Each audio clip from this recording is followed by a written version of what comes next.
नमस्ते, प्रणाम।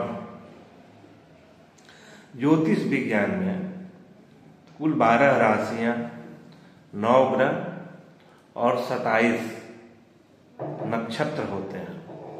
सबको मिला दे तो सब 48 घटक होते हैं जो हमारे जीवन के भूत, भविष्य और वर्तमान तय करते हैं। लेकिन भूत, भविष्य, वर्तमान तय करने का मतलब कि हमारे सुख दुख, हमारी सारी संरचनाओं के वे केंद्र बिंदु होते हैं। कभी दुख आता है, कभी सुख आता है, वो ग्रहों का प्रभाव होता है।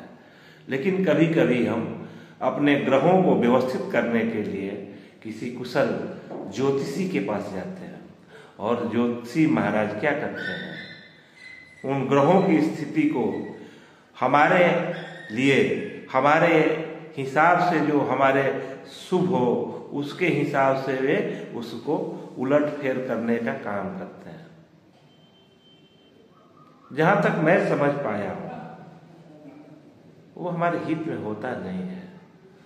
जो जहां है उस हिसाब से उसे रहने दें, उसके अनुकूल आप अपने को ढालें, तभी जीवन का कल्याण होता है।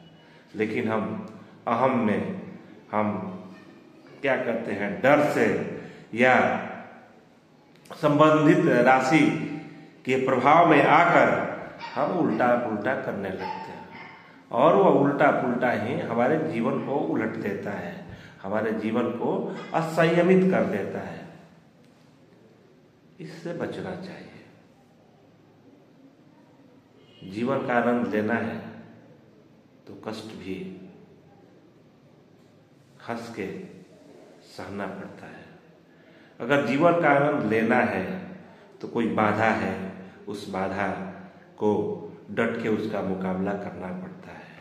ये जो राहु केतु है ना, ये हमारे जीवन के अंग हैं,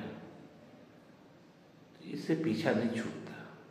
इसलिए उन्हें यथा योग्य आदर दें। राहु केतु रूपी तमाम जो तत्व हैं उनसे डरें और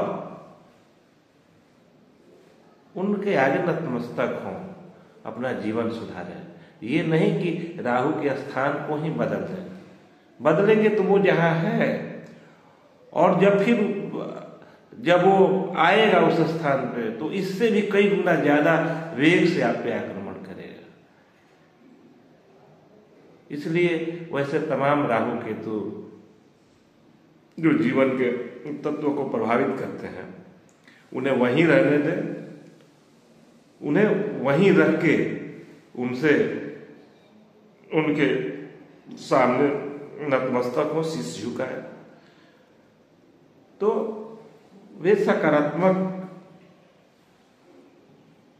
ऊर्जा और सकारात्मकता के साथ आपके जीवन को चलने देते हैं।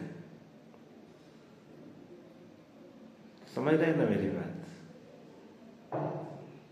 इसलिए इन 9 ग्रहों को जहां वे जैसी स्थिति में है उस स्थिति में रख के उनके आगे प्रणाम और नमस्कार करें और उनको शांत करने के फेरा में मत रहे, उनको प्रभावित करने के फेरा, उनके प्रभाव से स्वयं को प्रभावित करें और उसी के हिसाब से अपना जीवन जिए।